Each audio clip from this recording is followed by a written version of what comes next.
Welcome to GerdTalks. This is episode number 6. It's a great pleasure to be here today with you guys. I know there's millions of people watching, so I'm very happy about that. This has been a really great topic for me for quite some time. The whole discussion about what's happening with sustainability. And it's been going into warp drive, of course, in the last couple, basically 2 years since COVID. But before we dive into the subject matter, a couple of practical things, okay? We are live on YouTube and LinkedIn and Twitch. We're not live on Facebook. I don't like Facebook, but talk about that some other time. You probably know about it anyway. And today we're having a new tool that we're using. It's called Mentimeter.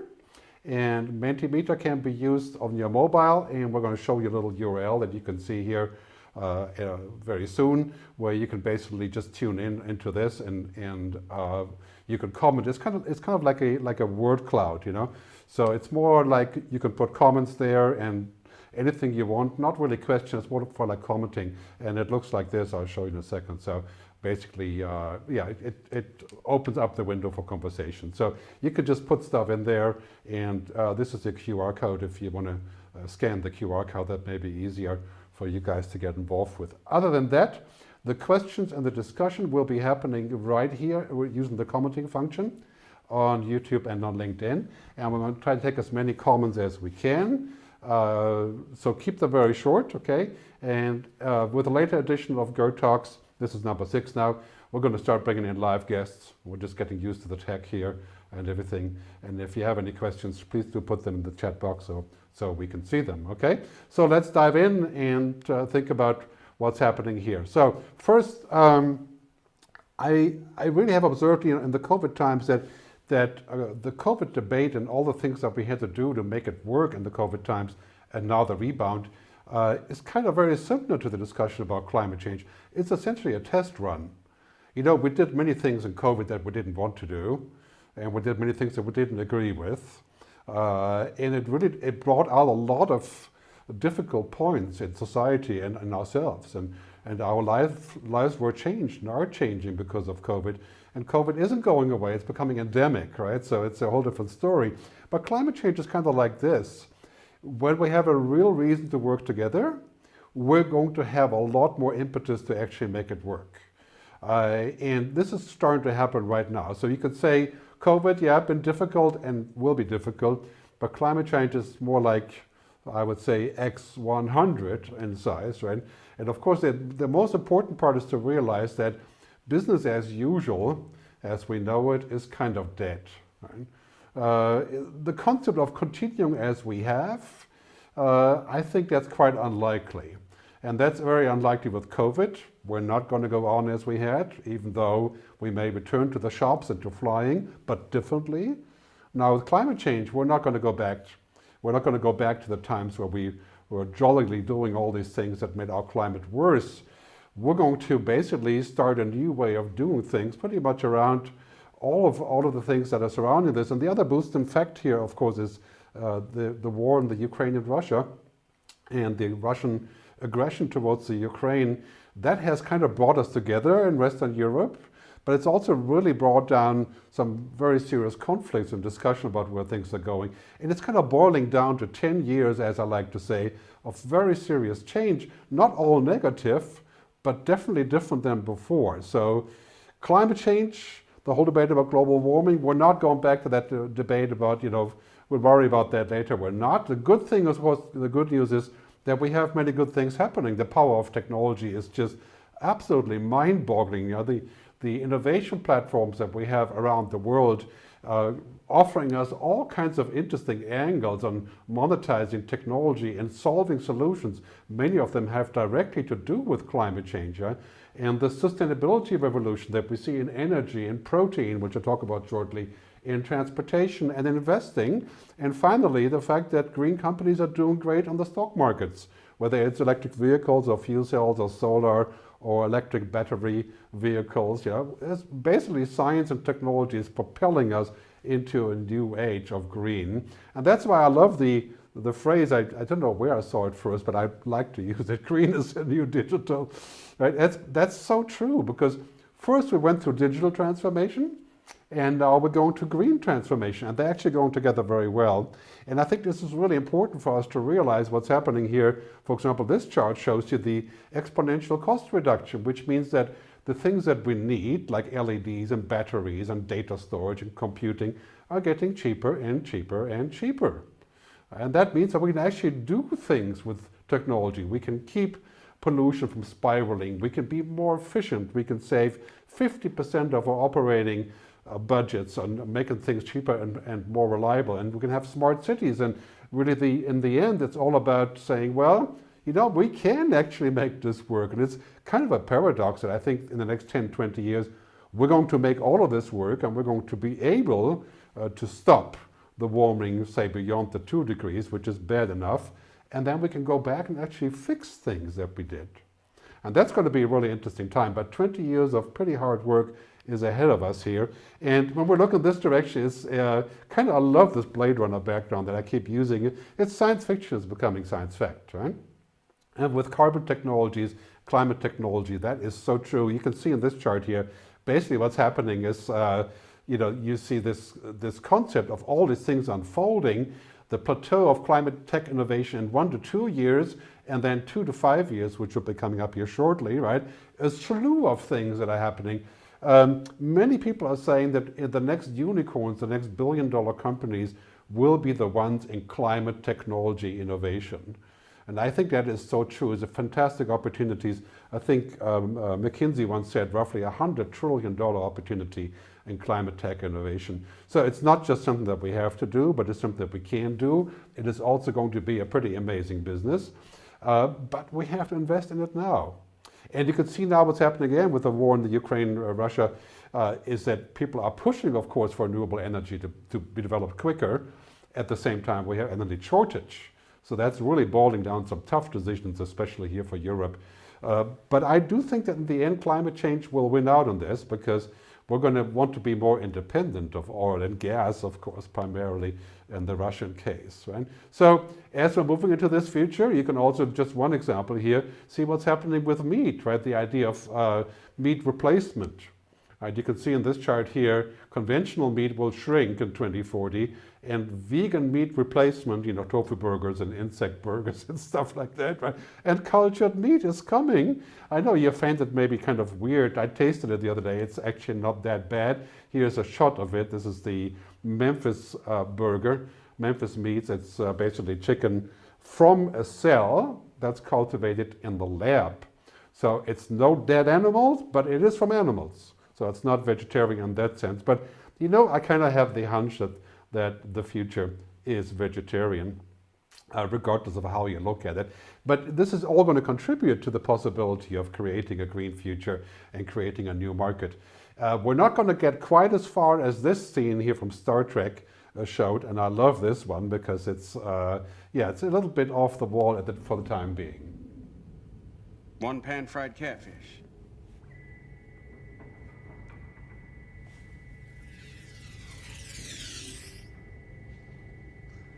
Yeah, the pan-fried catfish isn't going to be here anytime soon like this, but now we have technology that can literally make meat.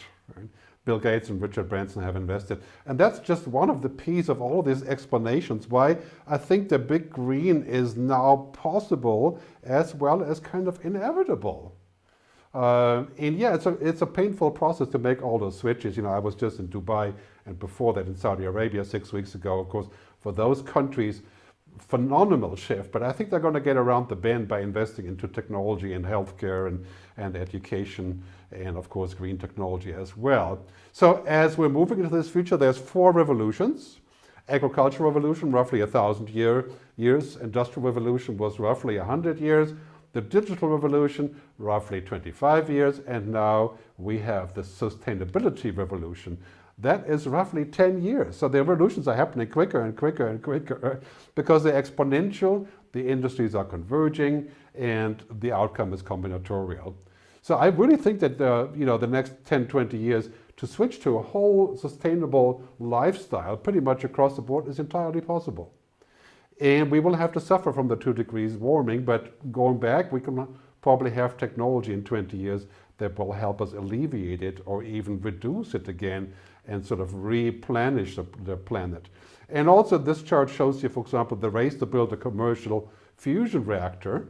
That also means we're going to have unlimited energy by having fusion nuclear. I know many people don't really like nuclear energy, but I think it's just part of the package now. And nuclear fusion will be the ticket to sort of abundant energy.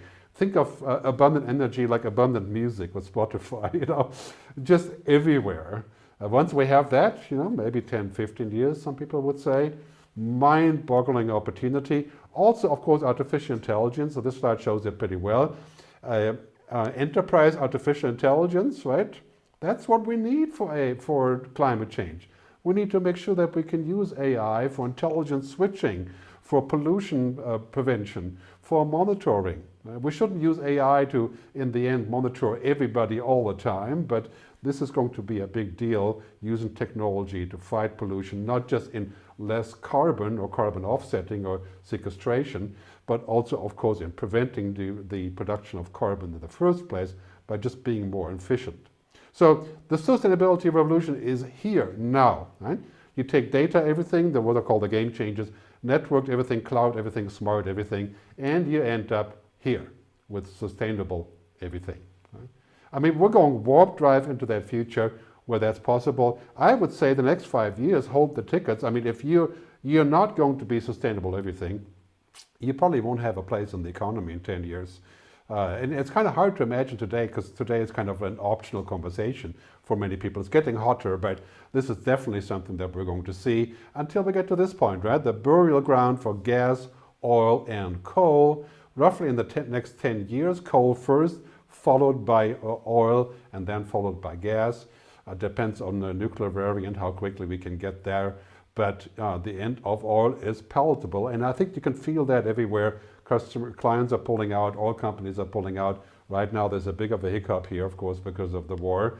But sustainable everything is no longer an ideology, like a concept, right? It's humanity's business plan. And that is why it's basically the package of green and blue that will give us a pretty amazing future. And you can see here in this sort of wall here that everybody is pursuing it. You know, whether it's Larry Fink from BlackRock investments and funds, and or whether it's the carbon papers, whether it's Swiss Re, whether it's Silicon Valley, right? We're moving into a sustainability revolution. And that is tangible, and it's here now. And many people are looking at this and saying, wow, that's interesting. Look at this, right? I mean, this chart is pretty amazing. Strong optimists that we can still solve climate change. 41% are soft optimists. This is from Futurist Solutions, right? There's a couple fatalists and deniers and a few that don't know. But, you know, generally speaking, that's pretty surprising. You know, we're going to see a lot of action here. This is a huge opportunity, probably the biggest opportunity in my lifetime, is the switch to renewable energy and sustainable everything. And that's where we are going. So here's the ticket, right, for this future. Big green and big blue, that's the future, right? So we start with digitization, and many things wrong with digitization also, of course, in that sometimes we're using it too much and it's overwhelming, but different story. And decarbonization, which means to change everything to renewable energy, made possible by technology. And here's a tough one, right? Reformation. To really make this work, we're going to have to reform what we want. We're going to have to reform the capital markets. We're going to have to reform what we do. We have to change what we do. Like I try to decarbonize everywhere now. I don't have a car anymore. I'd like to take the train. But, you know, it's tough. I agree with you. All of you, it's tough. And, of course, I certainly don't want to give up on a nice piece of meat. But I'm willing to pay what it takes. We're going to have to reform our society to make this work. Not just how we use energy. And that's a very, very big deal, because we're switching in this kind of logic from the ecosystem. You can see that here in the car industry, example, right, all centered on car and oil, to what I call the ecosystem, right? And that is basically a completely connected environment where everything is holistic and circular. And that is where we are going, circular everything. I know, again, been discussed for what, 20 years, right? People, Planet Profit, Elkington, and others, and all the things that we have discussed, but now it's possible, it's feasible, and it's profitable. So that to me is the ticket for a pretty amazing future, moving towards what I call a sustainable capitalism, people, planet, purpose, and prosperity. which has kind of become my motto of my work.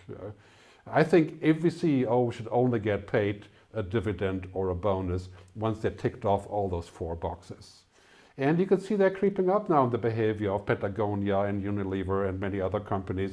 And of course in the sanctions against Russia, same kind of topic about planet and purpose, of course, right? And Robert F. Kennedy, 1968, he said GDP, GNP, measures everything except that which makes our lives worthwhile. We have to keep that in mind, right? We don't want to measure stuff that doesn't matter. Right? Let's measure 4 things. And I think that is the ticket to the future as we're going here into this huge pivoting phase, following COVID. We're basically pivoting in every part of our society and business. So first, the climate change mitigation, adaptation, tough one, but totally doable. The next one, the new economic logic, right? Sort of is inclusive capitalism, followed by the fight against inequality. Inequality is the number 1 reason why we're getting into deep trouble with democracy, why we have terrorism, why we have global unhappiness and all of these things. So that was a discussion last week or 2 weeks ago in our discussion on the future of democracy. And so if we see this in this context, I think big green is definitely the new digital, but hopefully with a cleaner solution. And one thing that's really important here is also to say that it's not just about degrowth. The cruise ship is actually moving here. I hope it is, right? It is about sustainable growth agenda, the circular agenda. Right? It can't be about not growing. I think in the end, growth is something that we always have to watch, but most people want to have children, not everybody, increasingly less, I think. I have 2 kids, and people want to eat, they want to travel. We're not going to live in a world that doesn't grow. But overpopulation isn't our problem anymore, as anybody will tell you. And Elon Musk says that underpopulation is our problem, the opposite, right? So degrowth to me is not the ticket for this, right? But there has to be sustainable, inclusive, circular growth to give back, to pay what it costs. Right? And this is also something technology will afford us, like carbon offsetting, I think, will become mandatory. Every time you take a flight, you have to pay carbon offsetting. We may even see a climate tax in Europe, a mandatory tax for all of us. I'd be the first one to want to pay for it, even though everybody, of course, hates taxes. Right? Circular growth agenda is our ticket for this, okay? So, just to summarize this, I think there's no vaccine for the climate crisis, but there is a treatment. And the treatment we're starting to realize right now, again, is Big Blue, not IBM, but big technology, right? Big green, and ultimately big policy. And I know this is a tough one because we may want big policy and wise policy. We probably don't want big state, parenthesis, in the sense of the state looking at everything that we're doing. We want to keep our freedom from that as well. At the same time, I don't see any other choices but for the state to be involved in the discussion about how we can make this happen. And I'm quite happy with how the European Commission is looking at this. I know it's a bit complicated when you're looking at all the facts, but this is the package, right? Big policy, big blue, and big green, big tech, all that coming together is going to be our ticket to the future. So I want to thank you for your attention. I know I've probably talked too long again, but hey, it's my show, just kidding. So now I'm going to be up for your questions. Let's hear some questions. Let's see what we've got here. Let's see what kind of comments we're seeing here. And okay, Skip Bowman. Again, you can ask questions here on YouTube and Twitter. We have the Mentimeter. If any of you are Mentimetering, you can put that in there. But the cleanest way is YouTube and Twitter, right? So we have the question from Skip Bowman from LinkedIn. Thanks. Just spent the day co-creating the vision for district energy. I'm going to zoom this a little bit so I can see it better. Hang on just 1 second here. Optimization and so on, spot on. So thanks very much for your kind comments.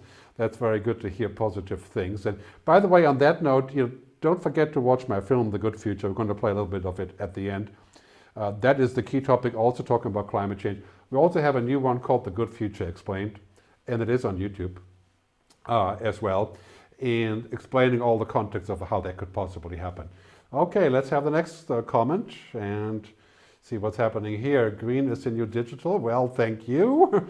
That's kind of, that's nice to hear. And before we go on from this one, let me Actually, no, let's move on to the next one here. Let's bring your questions in here, and also the wall on Mentimeter. I don't see any posts here. So Skip again, how do you see how we engage employees in this journey? You know, I think that employees are already on this journey by and large. We have to allow them to speak about it and to say something, and to allow them to comment, right? And to bring them into the discussion. You know, for a long time it was like, you know, when you speak about the environment and green futures, it would be kind of like throwing sand in the gearbox, you know, like something that would keep business from happening. But now it's the reverse. So I think to bring people on the same agenda is to have a larger story about what companies do. And you can see successful companies doing this, including what I mentioned earlier. The best example really is Unilever as a company moving towards a people, planet, purpose and prosperity agenda. And now there's a stock market for this called the Long-Term Stock Exchange in San Francisco, where people get paid. Basically, you go to the stock market, you register there because you have a different agenda. And to involve your staff in this, of course, would be ultimately crucial. More storytelling, more collaboration, and now that we're working online, maybe that can happen easier. Thanks for the question, Skip, and if there are any other questions, otherwise I'll just keep pontificating. So can I elaborate on degrowth? Claudia, thank you for the question. You know, I think that a certain amount of not doing things will be required. That's the degrowth part. You know, for example, not taking spurious trips just for the weekend to Thailand or so. Maybe that's not such a good idea after all, because we have to change our behavior as well. Maybe not having a car, sharing a car, or taking public transportation. And I think that there's things that we should do away with, period, like cruise ships, which I don't believe would add much to the equation, would make a big difference. And of course that forces people to change their agenda. Generally speaking, I don't think it's a good idea to say that we can't grow. Like, there's a great story by the guy who wrote The Circle, Dave Eggers. He has a new book out called The Every, or just, I think it's just Every or The Every, where he talks about exactly this, like we don't leave the house because it creates CO2. We don't go on excursions. We don't visit each other. We go virtually because we save CO2 and we stop polluting. I don't think that's a very good idea. You know, I think we should pay what it takes, principle number one. And principle number two is that we have to try to offset what we have created, right? And the whole discussion about degrowth is to say, well, it has to be growth within reason. And clearly in 20 years, when we're at the end of this kind of disruption period, 10, 20 years, we're moving into being a transplanetary species. That may be optimistic, 20 years, but you know, there is ways to accommodate the growth, but we haven't really paid much attention to it. So this is a question of priority, not of total rule. Like I would say, basically saying, okay, degrowth is a hard black and white rule, probably not such a good idea, but the rule will be to make it sustainable and to put limits on certain kinds of growth. And I know that's a very big discussion. The Club of Rome, 1972, right? The limits of growth. When you read that today, you wonder why not much more of it has happened, of that debate. I mean, the UN Climate Change Panel, the ICPP, I think it's called, just recently said it's code red for humanity.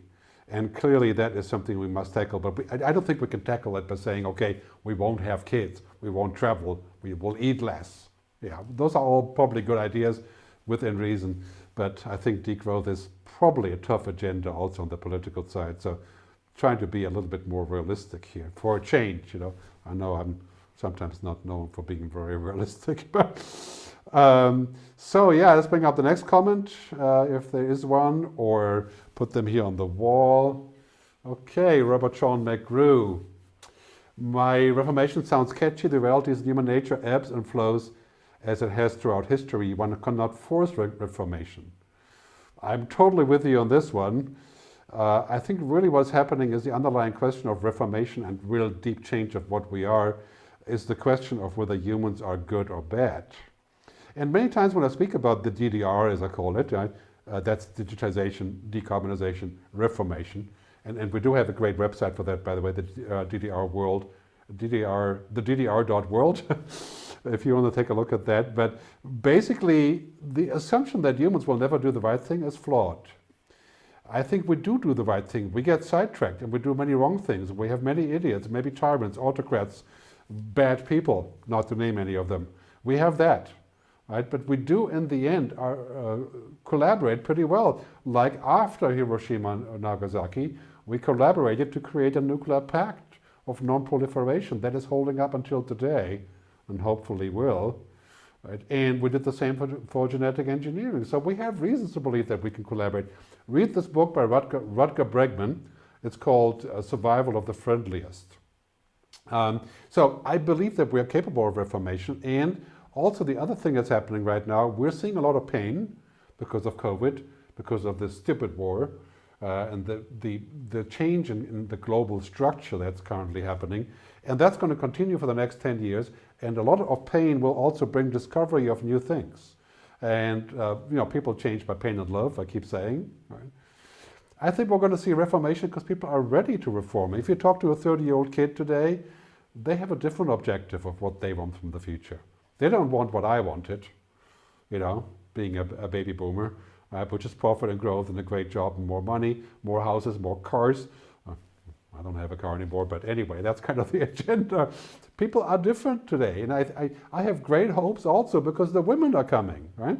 I mean, we're literally going to a future where in many countries, women are now in charge. I have a great agenda on this, the future is female, I believe, and a lot of people are laughing about this, just like the vegetarian versions, but I can feel that coming. So I'm really quite confident that we're going to see this unfolding as a sort of reformation culture. And a global mindset, right? Some people would call that the global consciousness or something like this, right? So, Lutz Castellanos, thank you. What would be the role of government laws to gain competitive advantage in relation to the green agenda? Well, considering that, the switch to green is probably the biggest change in industry for the last 100 years, it's a huge competitive advantage to be involved with that right now. Like Switzerland is with a lot of technologies where I live, like the US is, like China is, of course, and to get ahead of the curve. So now I would say that's probably no longer about this digital transformation. It's becoming digital and green transformation together, moving towards the human transformation when we talk about genetics and biotechnology, right? And the role of government is clear, is twofold, right? One is to help science and technology to translate into business and into growth, of course, but sustainable growth, and to figure out the business model behind how all that could happen, what I call inclusive capitalism, or what Al Gore called sustainable capitalism. That's the role of government. And the other one is to protect citizens, right, from overbearing things, like too much technology. For example, we could say that if we track absolutely everybody all the time, we can save energy, right? And we can make you register with everything, and we can make it safer. Right? But there's a balance between freedom and security. And 100% security will give you no freedom, and vice versa. So we only have to look to Russia and China for that debate, of course. So really important to believe, I think we need to be able to trust our government. And that's one thing we have here in Switzerland. We trust our government. We don't just have one prime minister. We have 7 people who are doing this. And in the COVID crisis, you could say, despite everything, people trust their government. And I think this is really important also to grow democracy back into something that we can trust. Right? So the role of government clearly is to regulate things that may be catching up on too far, like social media, right? And also to incubate and to put money in the right places. And I think what we're going to see in the next couple of years is, first, now we have a boom, of course, in military spending, see in Germany. I think that will be temporary. And I think it will be cheaper to spend money on the military also in the future, given that most of it will be digital. And a lot of that money is going to move over, as Germany has shown again, huge investment into anything green, from pollution providing to prevention, to smart cities, to decarbonisation. This is a huge agenda, and all governments are getting on it. I mean, again, when I was in Dubai, this is topic number 1. So Bertolt Brecht once said, dinner first, then morals. So you could say, yeah, okay, dinner first, eating first, business first, and then green. That's over. Right now, green is the business. And we have to really imagine that this is going to be a major driver of everything, especially when we're coming out of the COVID period and out of the fear factor that we're currently experiencing with Russia. And on that note, I do want to send my greetings to everybody in the Ukraine to stand up and to continue the fight. I think it's going to be really important that we stand together on all of those issues, and without wanting to get too political on this. And before I forget it, please do take a look at my book here, The Good Future. Can you see it? Yeah, it's there somewhere in the corner. And not The Good Future, sorry, Technology versus Humanity. The Good Future is my next book, what I'm talking about here. So Technology versus Humanity is available on Kindle and I'll also, of course, as a podcast version and audio version. Right? So Stefan Schneider's, Gerd, if you combine this topic with the last topic, is it more difficult for democracies to green the business than for autocracies like China? I don't think so. I think the process of finding an opinion that we all can sign on to is harder in democracies, but nothing easy is worth doing. And I wouldn't say by a stretch that if we can have a benevolent tyrant, like some countries have a benevolent tyrant, right, would that be better? Well, it may be quicker for some things, but in the end, we're going to need to get on the same page. Right? And I think a democracy has a slower process in many ways. Right? But trading that for speed, that would have to be really a totally benevolent tyrant that everybody would trust, that would be, a saint, basically. And that I haven't really seen that in history. And, I think that Europe is on the right path here.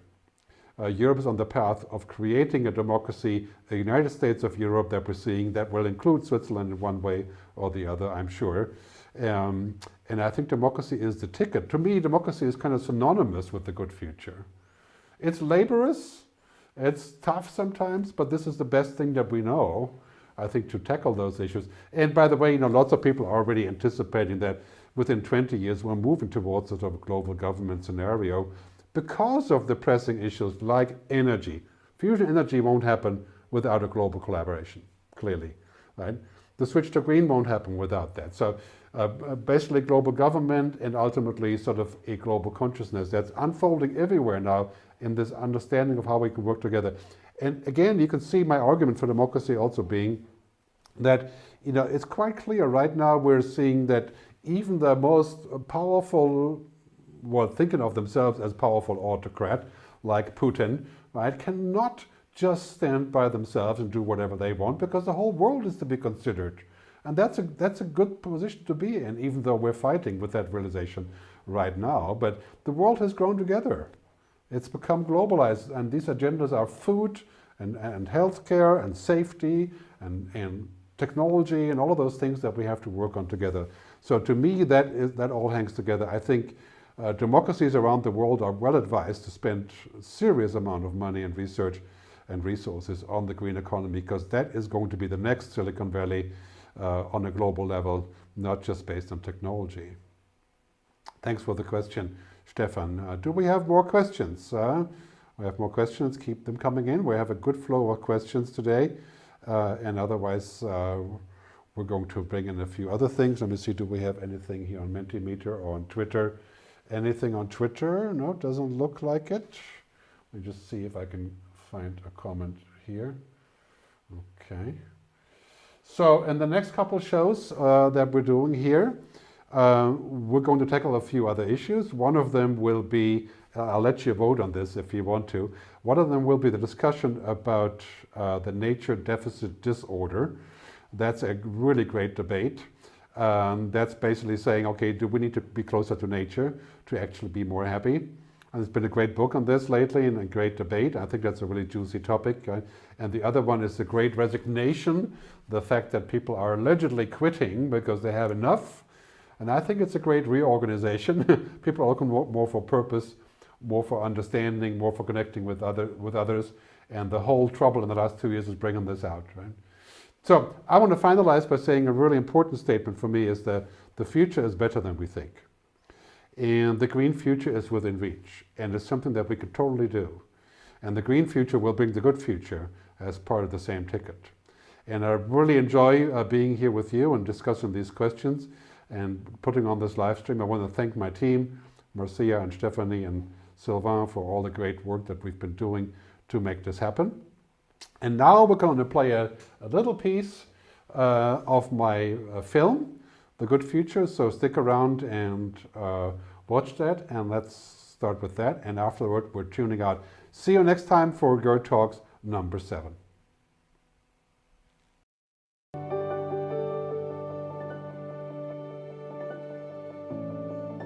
Are you excited about the future, or are you worried? Are you expecting good things or more misery?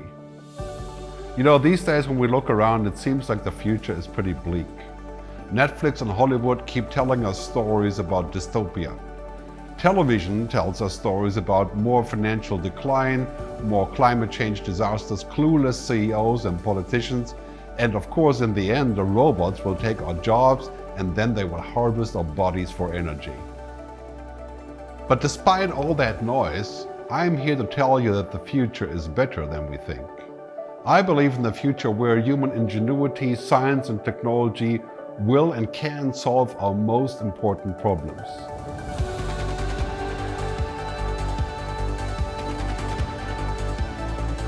I believe in a future where human kindness and our ability to collaborate will win. But we're running out of time because the future is arriving faster than we think. In fact, the future is already here, we just haven't noticed. Science fiction is becoming science fact, and we are at a fork in the road. The next 10 years is going to bring more change than the previous 100 years. We must make the right decisions now if we want a good future.